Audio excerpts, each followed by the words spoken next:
and welcome to Llamas and Literature. Wait, how do you say that second word? The third word? No, stop.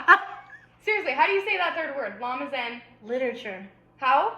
Literature. Okay, because I've been going literature and literature. Literature. Literature. Yeah. Literature. Literature. So it's a 4-syllable word. Yeah. I've been saying it 4 syllables and 3 syllables. Oh my gosh. Okay. Oh. Keep Okay. going. Today we are going to talk to you about the Lunar Chronicles series. Starting off with the first book, which is Cinder by Marissa Meyer. Yes? Yes. Okay. She's awesome. Your turn. Oh, is it my turn? Are you Yes. sure? Okay.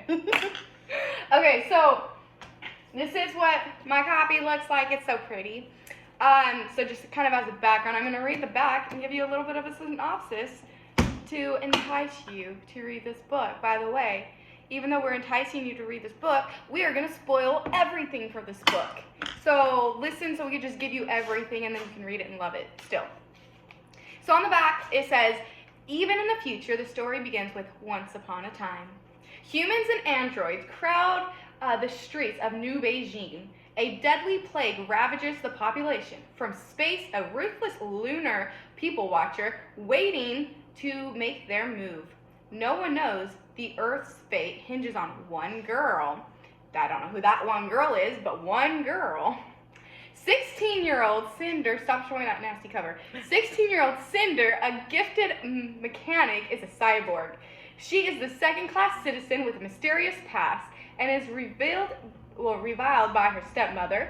But when her life becomes intertwined with a handsome Prince Kai, she suddenly finds herself in the center of an intergalactic struggle and a forbidden attraction. Caught between duty and freedom, loyalty and betrayal, she must uncover secrets about her past in order to protect her world's future. Because if there's something unusual about Cinder, something that others would kill her for. So, obviously, by the name, it's a Cinderella retelling. Yeah. Yes. I don't know why you're laughing. Oh, okay. So each book in the series is based off of a different fairy tale. Yeah. The first one is obviously about Cinderella. We also have the second one. It's called Cress. If you can't see this, this is a girl right here. She has like super, super, super long hair. I don't know who that can be. Hannah's favorite Disney character. Who is that? Not my favorite. Rapunzel. I thought she was your favorite. Oh, well, sorry, Rapunzel. It is Rapunzel. The third is Scarlet, which is the Little Red Riding Hood. Yes. And the fourth is Winter, which by the apple, I don't know if you can tell who that is. So. Snow White. Are you sure? Yes. Okay. Oh, you messed up my book. Sorry.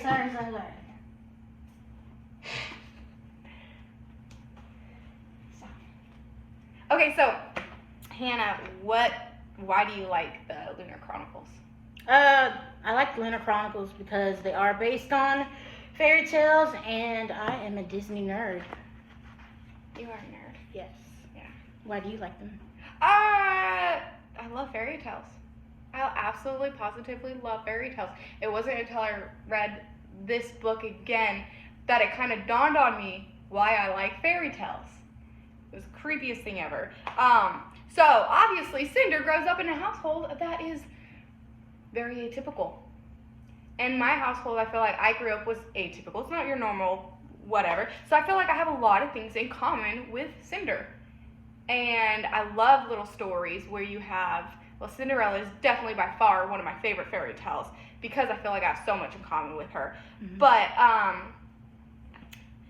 so I love fairy tales though, in general, because you have like normally a young girl who has all these problems and she has to fight to go on this journey to make it all better. And everyone lives happily ever after in the end. So I kind of feel like growing up, I was so attracted to fairy tales because subconsciously it was like myself telling me, like, everything's going to be okay in the end. Right. And I just wanted that good, happy ending. Yeah. I like it. Do you? Mm-hmm. Okay. It's a sad truth, but yeah. I love books where it's like horrible, gut-wrenching things happen. Everybody dies, but she lives happily ever after. Mm-hmm. So I think that's why. Cool. Yeah. Oh, my thing turned off. I have my phone down here with topics we can talk about. Okay. So, which one's your favorite book? My favorite book out of the series is Winter. Why? Why? Yeah. Oh, wait. Yeah, I love the new covers. This is the new cover. Oh, I haven't actually seen these new covers except for the first one. So good. Why do you like Winter? I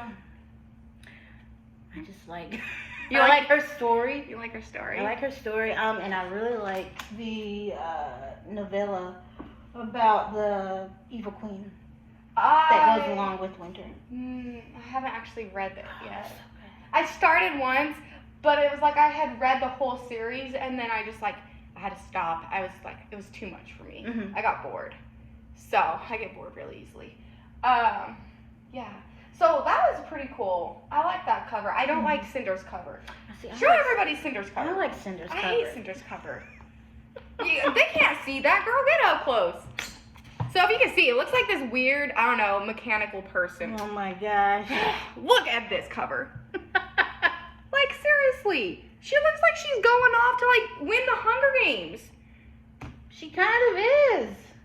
Like, I actually thought about the Hunger Games when reading it. That's I how was like, she's this is the a lot chosen like the one. Hunger Yeah. Games. See, and I love this one because it's like she's super elegant, but you still see this, like, a cyborg leg. You can't see it. You can, but you can't. So it's like, oh, underneath it all, she's really different. Mm-hmm. Mm-hmm. But she looks like everybody else, and everybody thinks, you know, if they don't know her, everybody thinks that she's just like everybody else. She's lying. That, yeah, she's kind of lying. She is a liar. Let's be real. Cinder is a huge liar. So, but I think it's so pretty, and I love the colors. These black and purple. I like the new covers. I don't dislike the old covers, but I feel like it's too cartoon. I feel like all the covers these days are Oh. super cartoony-ish, and I'm like, where's the real picture? Everybody's like a cartoon photo, like a person. Yeah. I don't like it. I don't Like like any of the animated? new ones. Like animate, yeah. Like, look at this. Okay, that's embarrassing. Don't No, even show it's it. not. I get so embarrassed at that part. So it's the part. It's the part where she's basically running away from Prince Kai, and yeah, I get so embarrassed during that part. That part was funny. That part was so embarrassing. I can't stand it. Okay, so why did you choose this? Why did we choose this series to read first? I mean, I love it. It's just awesome. Yeah. Yeah. It's a great book. Everybody that I've suggested to, they're like, oh, yeah, that sounds great. Oh, okay. And then they come back, yeah, I didn't really want to read that. This book was amazing, though. Right. So, why did you want to choose this book?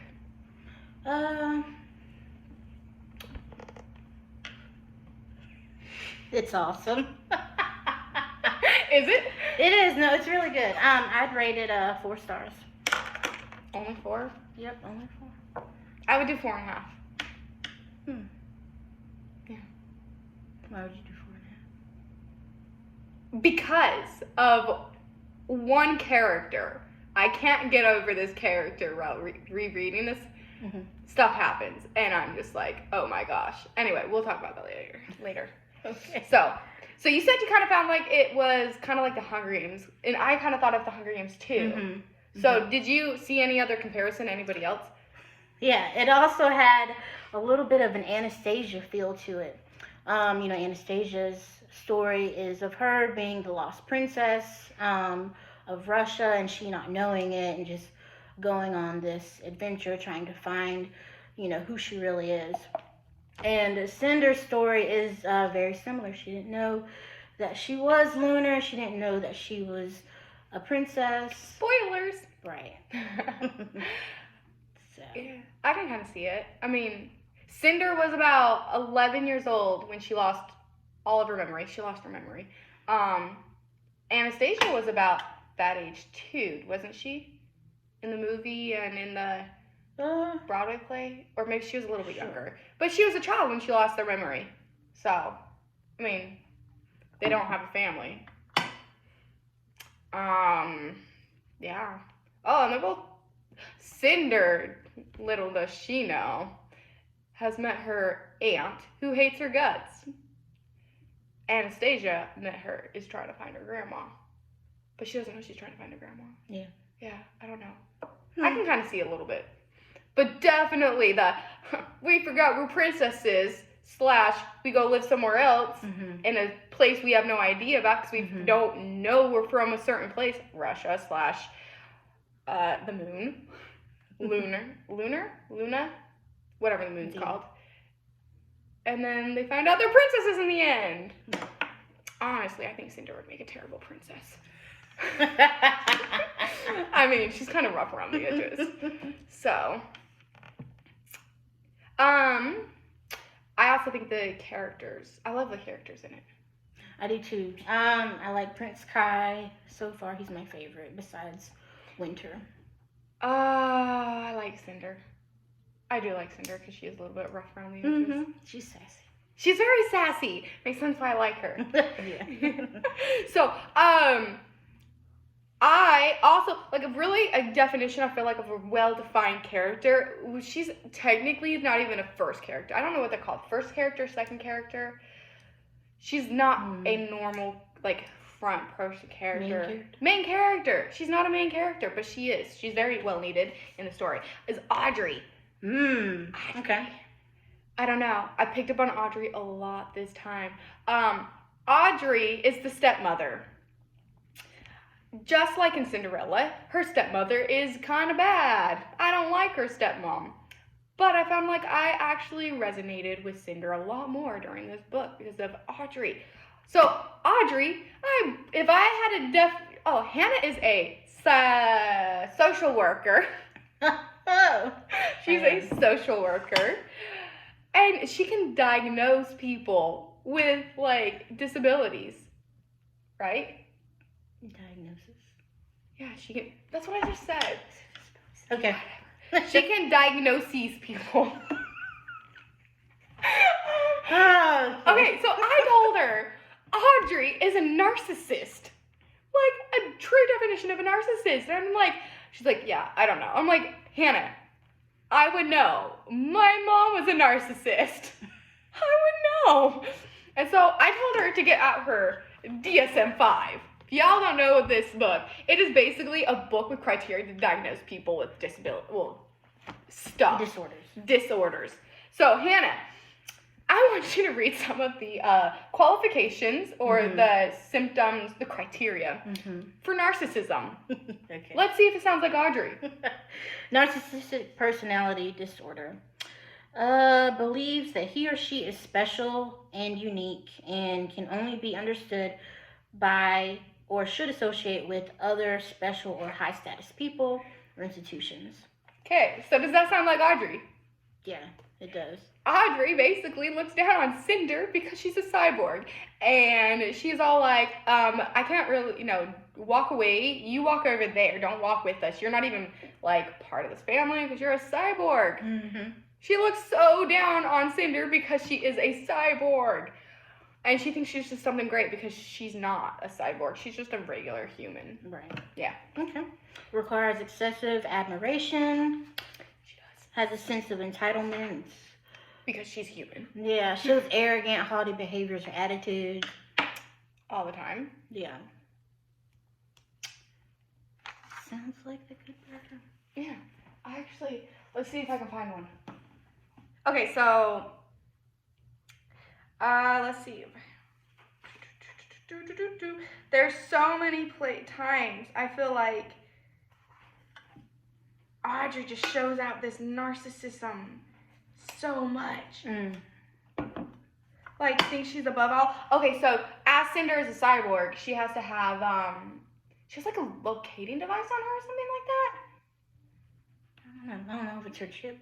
I don't know. I think it's her chip. She can follow where the chip is at. Yeah. So she's implanted with this chip that has her identity. You know, Big Brother's always watching. But it's like Audrey's actually always watching. So she actually goes to the quarantine area because there's this huge plague going around.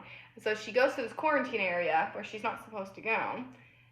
And Audrey actually goes and sends some like android cops to pick her up, saying, "Well, I thought you were running away. I thought XYZ. You weren't answering my calls and stuff." And she's like, Cinder was basically like, "Are you dumb? Mm-hmm. Like, you called the cops because I couldn't answer at the time?" Right. Yeah. So she's not really cool. Oh yeah. Okay. Let's see. Audrey's husband, Cinder's stepdad, the one who actually adopted her, died from this plague right when they got back from Europe. So Cinder's actually from Europe, or was from Europe, and he adopted her in Europe, brought her back to New Beijing, and then he got the plague and died. And Audrey blames Cinder so much. Oh yeah. Like every conversation is like, "Well, you killed my husband." She's like, "No, I didn't." And this is just one of the things that she says to her. So basically, Cinder was like, "It wasn't me," and she's like, "I don't want to hear it. If you hadn't, wait, is it this one? No, it was not that one. But it's not that one. That's a great okay. one though. Okay. That one's not the one I want either. There's one somewhere around here. Yeah, but she does talk down to her a lot. And with her having the little kid's foot, and she's like 16. Yeah, she was looking 11-year-old foot. That's actually the part I just got to. Was the part. I don't want to hear it. If you hadn't been dolling all day, you would have known that her voice breaks, blistered, is angry. She couldn't keep her tears at bay. Now that I have a funeral to pay for, 600 units would have bought my daughter a respectable plaque, and I intend to get that money back. We'll be selling off some personal items in order to afford it, and you will be required to make up your fair share. Don't just, and she says, don't just stand there pretending to understand what I can be going through. You're not part of this family. You're not even human anymore. And she's like, I am human. And then Audrey turns around, no, Cinder, humans cry. Go ahead, shed a tear for your little sister. I seem to be all dried up at this moment, so why don't you go and share the burden? So she's basically then going to take her foot and sells her foot to pay for her little sister's, or Audrey's youngest daughter's funeral, because Audrey's daughter, Peony, dies from the plague as well. So now they both blame her for Garen's death, the stepdad, and the stepsister's death. And she's just cruel. Go ahead, cry. You're not even human anymore. You're not even part of this family. She's a person. So, and there's this weird thing with narcissism. It's not really weird. But when you have children as a narcissist, you normally have what's called the golden child, black sheep person. This golden child is the one you put on a pedestal. Like the number one person. They cannot do no wrong. The black sheep, like, is your scapegoat. Everything is wrong because of this black sheep person. You want to guess who the black sheep is? Cinder. Cinder is totally the black sheep. And then who would you say would be the golden child? Peony or Pearl between the sisters?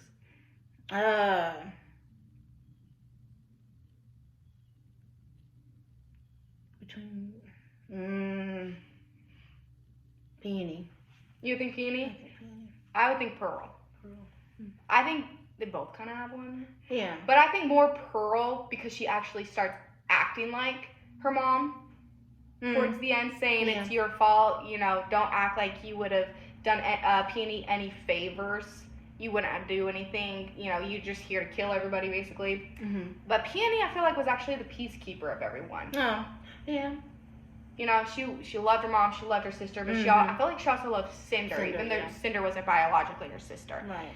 So, yeah. That's Audrey. I love how well defined the characters are. So you can also tell that she is emotionally abusive to Cinder. and emotionally neglectful. Also physically abusive. Like we were talking about the foot. I would definitely call that physical abuse. Like, no, physical neglect. Yeah. Physical neglect, because she flat out has an 11-year-old foot and an 11-year-old hand, and she's 16. Right. And she meets the doctor. After she buys her new foot, she meets that doctor. Mm-hmm. And the doctor's like, oh, you must have gone through lots of these feet. Well, you know, a lot of these, foots. Feet. And she's like, not really. yeah, not really. Internal dialogue in herself, like, I only just got this yesterday. Right. So, yeah. I also feel like these books very, like, what is the word? Relevant nowadays. Because Candy. the Leishmaniasis plague. Oh, yes. And COVID. We're both vaccinated, so we're fine. But yeah, I feel like it takes a lot. Like, I was reading some of it in New Level, be like, oh, somebody's coughing over there, they have all the sick people in one place, they try to remove it as much as possible. Everybody's super cautious. One little bruise and it's all like, ah. Yeah, I mean, at the marketplace, when the lady caught it, do you remember? Sush. Yeah, I forgot her name. And then they had, like, everybody was running, and they had the androids come and, like, spray everything down. They actually, didn't they set her booth on fire? Yeah. They set her booth on fire just to kill this plague. And their plague had been going on for 12 years? Over 12 years? Oh, I think it was a lot more than 12 years. For some reason, I was thinking it was like 100. I don't know. 100 years with this plague, probably. It was a long time this plague had been going around. Oh, I hope we don't have ours for that long. Like, that would suck. Yeah. Now let me ask you a question. Okay. So, I told Hannah that I had a secret Surprise. a topic I wanted to talk about. And she has no idea what this topic is. So, just to go into this, what is your profession? Well, I'll give a little you want to give some background on the doctor? You give background on the doctor. I feel like all I've been doing is talking. My job's ready. Okay, so Dr. We call him Dr. E because we can't pronounce his name. Erland, Dr. E. So Dr. E is one of the scientists that's trying to come up with a cure for the plague, and he has Cinder brought in, and he's doing running tests on her. And what? I was gonna say, technically he didn't have Cinder brought in. Because Audrey volunteered Cinder for experimental trials, which nobody survives. Okay. Right. So, keep going, sorry. Audrey's such a... So, the doctor's running all these tests on Cinder, and something in her blood that makes her immune. Yeah. That the doctor has found out, and close to the end of the book, he tells her that she is lunar and that he is lunar as well. Yeah, lunar. That is not like, I don't even want to say human. They are human. Mm-hmm. They're from the moon. Right. Lunar, the moon. Mm-hmm. They live on the moon. They're supposed to be from the moon. The evil queen is lunar. Mm-hmm. And all she wants to do is marry Kai, or somebody, like, originally was his father, and now it's Kai, so she can try to take over the world. Right. Yeah. So the lunars are immune to the plague, because they are carriers for the plague. And that is how they brought it to Earth. Is, like, what? I don't know, it's just what they have. It's like when people get COVID, but they're asymptomatic. Yeah, lunars are like asymptomatic. They just spread it. And they don't know. They don't know they have it. They don't have any symptoms. They are perfectly fine, but they spread it to everybody else. Mm-hmm. So, what is your opinion of Dr. E? I want to know why he wasn't using his own blood to get... He was. To cure. He was? He was. Okay. Is that the few, like, they had, like, what, 27? Antibodies, but they didn't work or something? Yes. So then why is Cinder so special? I don't know. Yeah. So she asks him, well, why didn't you use your own blood? And he said, I did. Where do you think the 27 antidotes came from? Or the 27 trial antidotes have come from? I don't like him. I don't like Dr. E. At first I was like, oh man, now you have a young girl, you have somebody who's, the older male person kind of leading her. Because he's lunar too. Because he's lunar. Okay. In a lot of stories, you have a younger person like Harry Potter, Lord of the Rings, you have Star Wars. Yeah. They all have a young person being led by a wiser, older person, right? I don't like Dr. E. Okay? This being said, he was testing people with his antidotes, like cyborgs. There was a cyborg draft, and he was taking all those drafts and testing them with the antidote he made or a placebo, seeing what would happen. He is doing everything so wrong. Everything he did was illegal. Like, they're talking about, what's the word? Ethical.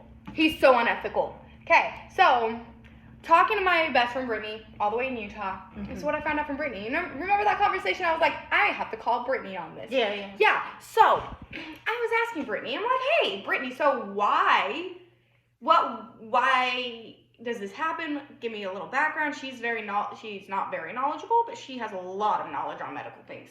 She's not a doctor or anything, but she's a lot smarter than me when it comes to medical stuff. And she said, so I explained some of the story to her, and she's like, yeah, he is very unethical. Basically, what should have happened is they should have had a antidote made and tested on animals first. Given the plague to animals, testing it on animals, and once it goes through the animal trial, then they start testing it with human blood in petri dishes and seeing how that works, and then go on to human trials once both those other two phases work.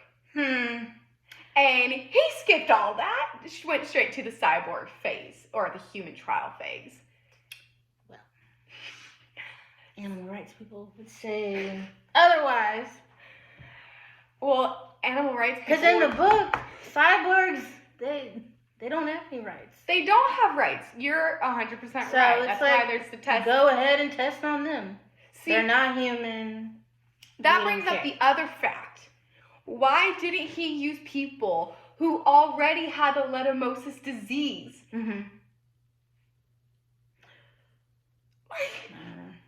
There were already people infected with this disease, and yet Dr. E was going around and calling all these cyborgs, whether they had like a finger or half their body, aesthetically redone. Well, we find out at the end of the book that he did that because he was trying to find Cinder. Literally, all because he was trying to find one girl. Yeah. But still, he could have said that he was doing that and figured out a different way. Or being like, hey, let me take your blood. We'll work with your blood in petri dishes. And actually try to, give antidotes to people in the quarantine area. Because, I mean, goodness gracious, it actually worked. And they saved somebody in the quarantine and they don't die. Right. Versus, let's give you this and let's see if you die or not. So, but yeah, he did all of that. He literally killed probably hundreds of people. Just to find Cinder. Well, not a good guy. Not from the sounds of it. No. So, okay, so that brings in the human rights. What do you think? Are cyborgs human or not? So, like, is Cinder human? Yeah. Would you think Cinder is human?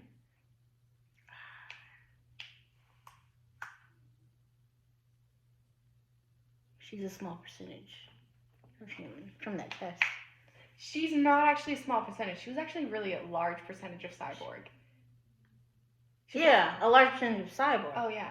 But she's a small percentage of human. See, but is she really? She was 27, I think, percent cyborg.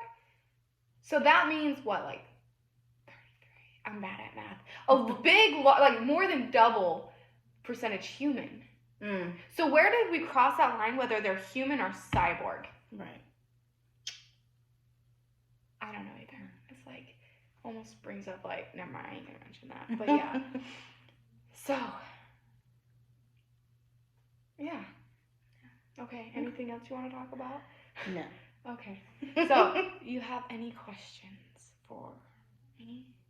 I mean, I asked you lots. I feel like I asked you lots of questions. Well, I'll ask you a question. I'll ask you a question. Okay, ask me a question. If you were Cinder and you knew that your blood, that you were immune and your blood could save people, and it could eradicate the plague, but you could possibly die, would you volunteer yourself? Or, why do I have to die? Because that's what the question asks. No, I don't want to die. I would do it. But you might die. So if you could you knew that you could help eradicate the plague, but there could be a percentage, like a possibility of dying. Because I mean, Cinder was almost in that same situation. Like she knew that she was going to die, but Audrey had forced her to, be used as an experiment. But if you knew for 100% fact that your blood could help eradicate the plague, would you do it? And possibly die. And possibly die.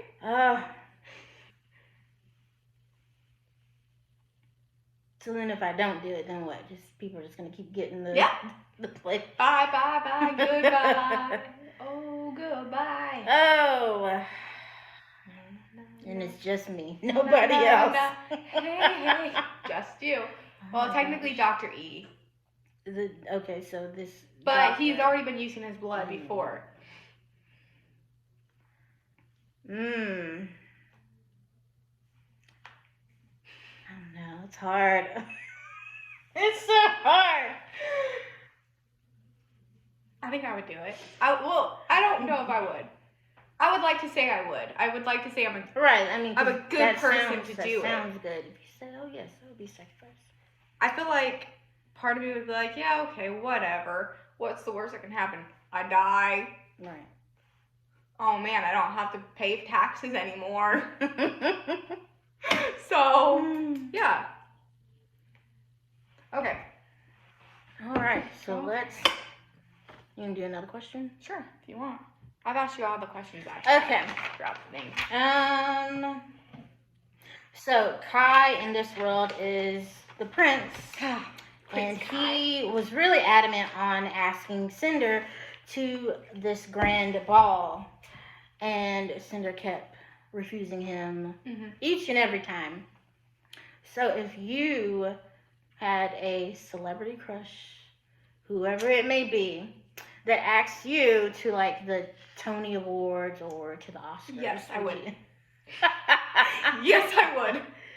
Oh. 100% yes. As long as they paid for me to get out there. I'm too poor to get out there myself. And if they couldn't, I'd be like, just Facebook message me and video message the whole time. It'll be okay. Right. But yeah, I totally would. I would, if my celebrity crush asked me, 100%. And then I would make him sing to me after. Yeah. But that's why I don't know. I didn't really understand why she refused him all those times. Like, I know she, didn't feel like she was good enough for him, and she didn't want him to find out that she's a cyborg because of what happened when he did find out that she was a cyborg, which was funny. No, it was so embarrassing. I feel like she was embarrassed that she was a cyborg. She didn't want him to find out her dirty little secret. But then it also turned into, I think she really was worried about Peony because Peony couldn't go to the ball then. And that's one of the reasons why she was trying to go. And if Peony couldn't go, then why should she go? And then she just decided to run away on that night because Audrey and Pearl were going to be gone. Right. So, not that that actually happened, because she ended up going and embarrassing herself and embarrassing me in the process. I had secondhand embarrassment for her. Like, really bad. It was, but it was also funny. It was not funny. It was hilarious. It was not funny. It was so embarrassing. I'm like blushing right now just thinking about it. Oh, gosh. Okay. All right. So now, do you want to pick the next book? Sure. Okay, so we have a few books that we were thinking about doing next month and talking about. They're in here. You can see. Oh, you can't see it. All of them have a different book written. I'm going to mix them up. Hannah, do you want to choose one? Sure. Close your eyes. I don't want you cheating.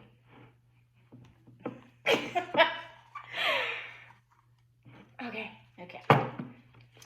The Selection. Yay! Another princess book. Yes. I love princess books. Awesome. I love The Selection. Okay. Ah, now I got to think about all the embarrassing things that happens there too. So next month, I guess we'll talk to you about The Selection. Yes. So stay tuned. All right. Thanks, guys. Bye.